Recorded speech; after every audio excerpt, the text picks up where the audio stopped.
தமிழகத்திலே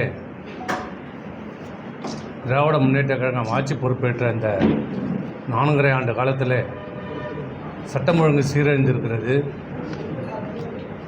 போதை கலாச்சாரம் பெருகியிருக்கிறது. கஞ்சா, அபீன், போதை மாத்திரைகள் நடமாட்டம் சர்வசகஜமாக இருக்கிறது.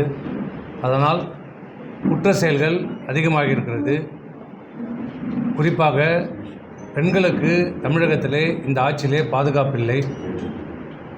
வீட்டில் இருக்கிற பெண்களுக்கும் பாதுகாப்பில்லை, வேலைக்கு செல்கிற பெண்களுக்கும் பாதுகாப்பில்லை, ரோட்டில் நடந்து செல்கின்ற பெண்களுக்கும் பாதுகாப்பில்லை, பள்ளிக்கு செல்கிற பெண் பிள்ளைகளுக்கும் இந்த ஆட்சியிலே பாதுகாப்பில்லை இல்லாத நிலை இன்றைக்கு ஏற்பட்டிருக்கிறது. இதை பலமுறை எங்களுடைய அனைத்து இந்திய அண்ணா திராவிட முன்னேற்ற கழகத்தினுடைய எதிர்க்கட்சித் தலைவர், பொதுச் செயலாளர், எதிர்க்கட்சித் தலைவர் திரு எடப்பாடியார் அவர்கள் சுட்டிக்காட்டியும் பல்வேறு போராட்டங்களை நடத்தியும் இந்த ஆட்சி, தமிழகத்தினுடைய முதலமைச்சர் திரு மு.க. ஸ்டாலின் அவர்கள் கும்பகர்ண தூக்கத்திலே இருந்து கொண்டிருக்கிறார், கனவு உலகத்திலே இருந்து கொண்டிருக்கிறார். நடைபெறுகிற குற்ற செயல்களை சுட்டிக்காட்டினால் திசை திருப்ப பார்க்கிறார்.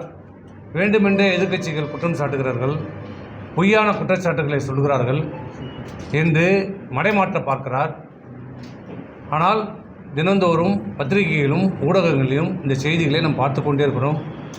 குறிப்பாக சிறுமிகள் பலாத்காரம் செய்யப்படுவது நிகழ்ச்சி, அதிலையும் கூட்டு பலாத்காரம் என்பது இன்றைக்கு தமிழகத்திலே தினந்தோறும் வருகின்ற செய்தியாக இன்றைக்கு மாறியிருக்கிறது.